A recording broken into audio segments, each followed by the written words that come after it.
I will be reviewing the Circle of Magic series.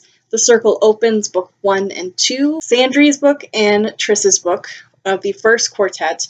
I decided that I would do a combined review for these first two books because I didn't have a whole lot to say about the singular books of the first series individually, so I'll just do a combined review for this one and a combined review for the third and the fourth books in that series as well when I get to reading both of those.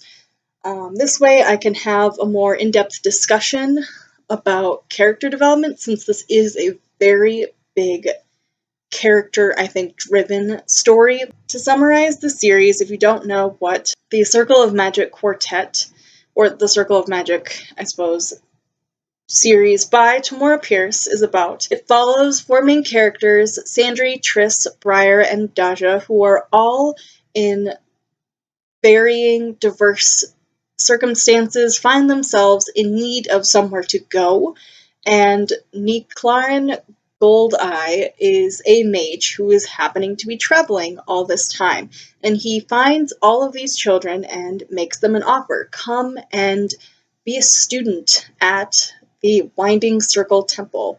And so all of the kids do eventually agree.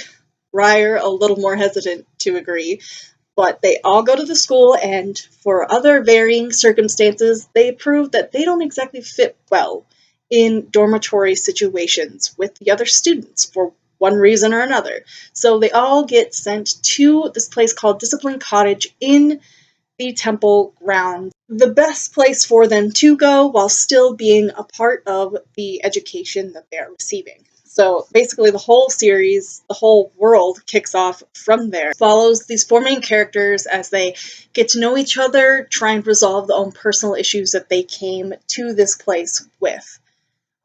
And I love it. Like I said, it's such a nostalgic series for me, but I am going to be nitpicking in this review, so just know that I'm not like all singing its praises. No. I have a lot of thoughts, especially with this reread. It reminded me of a lot of the things that I now would be more persistent in being annoyed with, as opposed to when I was reading it the first time back then when I was in middle school. I would not have cared so much about all these issues. So I'm going to start with giving my opinions on all four of the characters in these first two books. Sandry, I enjoy. She is very opinionated. She is certainly not entitled, despite her upbringing of being a lady. Her parents, I think, raised her very well as taking her with them on their travels. She is not in any way entitled. She is not a snob. She is very compassionate for others and would have made, honestly, a great leader had she gotten to that point in the series, but she's not quite there yet because she's only like 12 years old. But she's still just very compassionate and can be a little bit stubborn to her own detriment. But that's just another reason why I like her, that she has flaws. I mean, all characters, I think, are better if they do have flaws and they're acknowledged. And Sandry very well does acknowledge these flaws. So yeah, that's basically my thoughts on Sandry for the first two books. I don't get that much out of her, aside from the main conflict in book one. She was a very essential part of basically starting the problem that is forever there for like the rest of the series in this world. And so yeah, she was pretty much the reason the earthquake was resolved and the reason why the four kids are now all connected to each other. Their magics are all woven and intertwined with one another, and they have these connections for like the remainder of the series. I don't know if it goes away. I hope to gosh that it does not, because I love that they're all connected and that they can depending on how close they are distance-wise, they can sense what's going on. When they're using magic to a strenuous level, they can just tell, and it's so cool. Honestly, I like how that was done and handled. So yeah, those are my thoughts on Sandry. I really enjoy her friendship to Daja, how she can speak the traitor language, and like it just shows a whole other side of compassion, because she shows this caring for a group of people who, for all their faults, and they have a lot, they basically hate on anyone who is not a traitor. They don't talk to anyone. They like have all these derogatory terms for non-traitors as well as the downcast, outcasted members of their own. They've got derogatory terms for that too. And I'll get to that in a second when I talk about Daja because oh boy, there's a lot to say. And yeah, they especially don't really enjoy merchants all that well, even though I'd say merchants are the group of people that traders tend to hate on the least because they interact with them more. Sandry is just so compassionate that she learns a language. She learns how to speak to people who don't necessarily like her at all. And she just does it anyway because she's interested in learning how to communicate with these people. And because of that, Daja immediately feels like closer to her, or at least the closest, even though she just doesn't get along with, I don't know, she's been raised a certain way, basically. Going into Daja's story arc now, I love Daja. Like, literally, she is my favorite. She is absolutely the most loved character of this series, and Briar is next. Then it will be Sandry, and then Triss. Because she is the only survivor of that shipwreck, she is branded Trankshe and is outcasted from any traitor who wants to keep their ship from having bad luck casted upon it. She's basically just outcasted because of it, and so she has nowhere to go. Everything she has ever known has like flipped over on its head. She's also a character of color, which I do enjoy the diversity that we get through that, and that people aren't treating her badly because she's black. No, it's not the issue here. It's because she is bad luck. Considered bad luck. And so she has to carry an altered version of her staff announcing her bad luck to the world, lest a traitor come upon her and accidentally stumble upon her own bad luck as well. I love her relationship with Frostpine. I loved that mage smithing, or like being a blacksmith, was always something she's kind of been interested in for a long time. But because traitors are traitors, they don't believe in entering a life of creating things. They sell them, they collect them, sure, but making things in any way, shape, or form, such as, like, I don't know, making glass vases or pottery or blacksmiths, what they do, make weapons, armor, what have you, it's a big no-no among the traders. So she's always been so conflicted about her interest in blacksmithy and how that translated to be her learning magesmith magic with Frostpine. And Daja's relationship or friendship with Sandry is so good.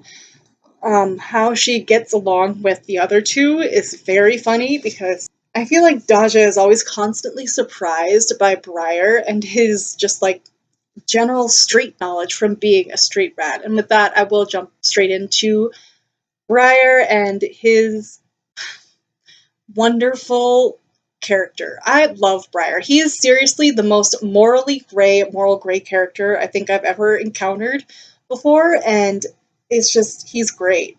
He was a born street rat. His parents died when he was very young. So he joined one of the local street gangs in a different country. So he got caught 2 times previously. This would have been his third offense of being caught for thievery. So he gets brought to, I don't know, I guess the police station, and he's going through a trial and is about to be convicted and sent to the mines or jail, either one. And Nico just stumbles upon this trial and was like, hey, you know what?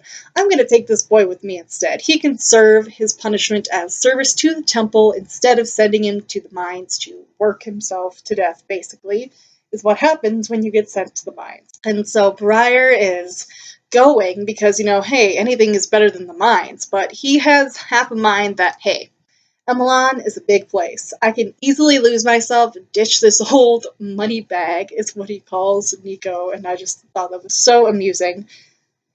He makes plans to basically run away, slip out as soon as he possibly can.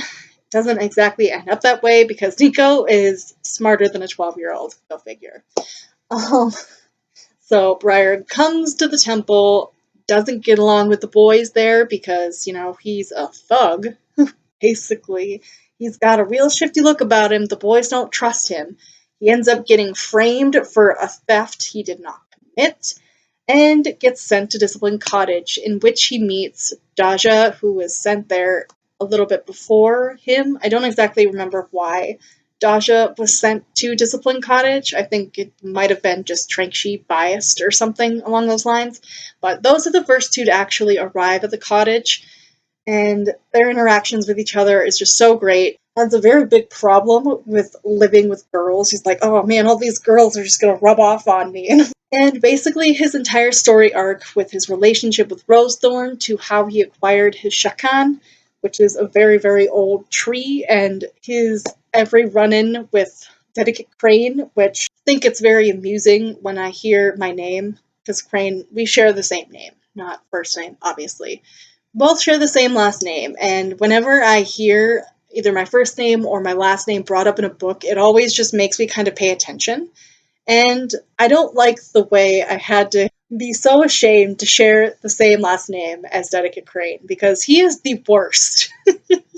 He is the absolute worst, most stuck up, most close-minded way of viewing things, and of course is immediately distrustful of Briar, which I can't really blame him for because pretty much everyone is, aside from Lark. She is more of a person who gives the benefit of the doubt to everyone, and that's just a part of who she is. Literally every time Crane's name was brought up in the first two books, I just eye rolled and said, "Ugh, Crane," and I literally wrote that down in my notes a few times.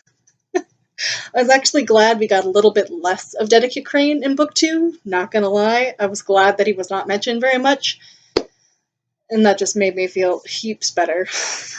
But yeah, so how Briar tried to steal the Shakam once he saw that it was dying, and Rosethorn talked Dedicate Crane into letting Briar keep the Shakan and raise it himself because he believes that he can do it better. But it was so nice to be reminded that Briar, like Rosethorn, feels so connected to plants more than they feel connected to living things. And we get to see it again when Triss rescues the nestling from its nest because it got knocked down after the earthquake, I think, is what happened there. And with that, I'll jump right into Triss's story arc in these first two books. And she is, like I said, I enjoy her. She's obviously not my most favorite. She's my least favorite, but I still like her. I didn't like her nearly as much in the first book as I did in the second, and the same is said for this reread wholeheartedly. Literally, we get to see Triss go from a really stuck up, so prissy and uptight, literal bookworm, and a bookworm in all of the negative ways. She immediately tells herself she's not going to like these other three kids that are in this cottage with her, and so she doesn't. She's so stubborn all of the time. And I've loved watching her slowly grow to trust the other three, as well as Dedicate, Lark, and Rosethorn, over the span of the first book, and go even deeper into that in the second one. It was just such a beautiful thing to watch play out, I guess. And so I loved Triss's story arc in the second book more than in the first book, because she doesn't really do very much in the first book, whereas she's much more pivotal reason for the resolving in the second book, in which I also forgot to mention that I thought it was really dumb how nobody told the kids that they had magic right away, because they were all told in their childhood that they didn't have magic by this magic finder person, even though it was just a different way that they use their magic. I just don't see what the point was of not telling the kids, if not while they were traveling to the temple shortly after they get to Discipline Cottage. And it was just dumb the way they found out all at once, and they're all mad. I'm okay, yes, the adults were at the wrong here, but you guys didn't think that what you could do was magical. It's not normal, Sandry. It is not normal that Thread seeks you out and wants to get tangled up on you all the time. And it is not normal that Daja can sense metal under the earth. Nobody can do that doesn't have some magical ability. Why wouldn't you just have that idea that, oh, maybe this is magic? maybe they were wrong. And so yeah, that's just one nitpicky thing that I didn't like. Gets this spell, Nico casts this spell that allows her to see like past magical wards. And I like that it wasn't like oh, you can always see them now. It's an ability she can flip on and off if she doesn't want to constantly see it. But she has to use her glasses to do so, and the spell needs to be reestablished over time, it will fade. And I really like that intake that we got on the world and how the magic works, just because all of the kids do magic so different compared to what everyone else does that you don't get as it's not very flushed out at this stage in the series as far as what they can do with their magic. I don't know, that's another one thing that I'm just like, that's a little odd. But, anyways, back to Triss. I keep getting distracted. Her story arc and how she first hears the initial whispers of the pirate and smugglers and whatever breaking into the island, or Emelon, the first time. Originally, from the very beginning of the book, we don't know what it is, but it's such good foreshadowing for what's to come. And then we also get her story arc with her family, in which her cousin, who was attending college, comes to visit her and like, hey, yeah, your dad, he's kind of on his sickbed and he wants to make good with you before he might die.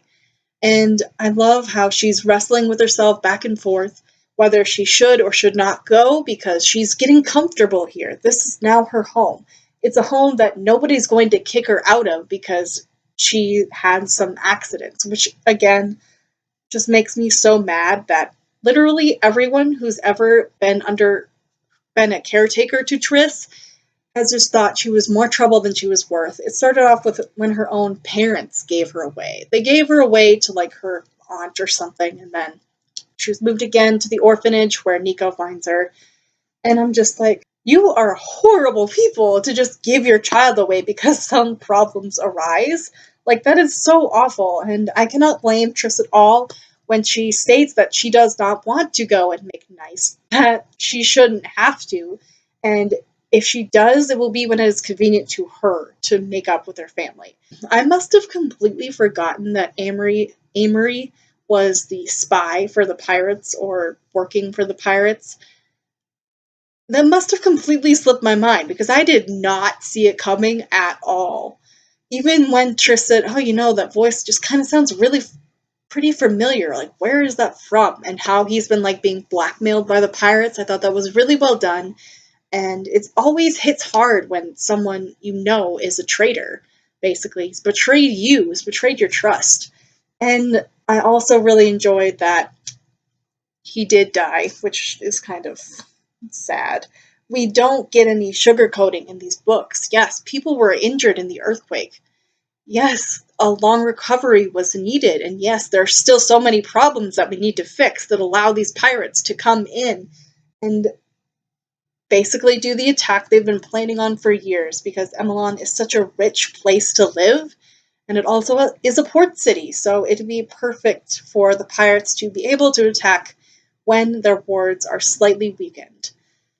And I love that there were consequences to everything they do, especially with the whole connected thing. Like I said before, there are consequences to that, in that they can hear each other's thoughts sometimes, and sometimes it's good and sometimes it's not that great. So yeah, basically, the series is not sugar-coated, and I'm glad that I'm still discovering things that I did not remember happened. That's basically all I have to say for this video review. Like I said, I didn't have that much to talk about. That is all I have to say for this video. Thank you all so much for watching. Let me know if you've read these books, what you thought about it, who is your favorite character. And feel free to hit the like button to let me know if you enjoyed this video and my thoughts on these books. Hit the subscribe button if you are not already subscribed. And thank you all again so much for watching this video. I hope you all have a good day. Bye.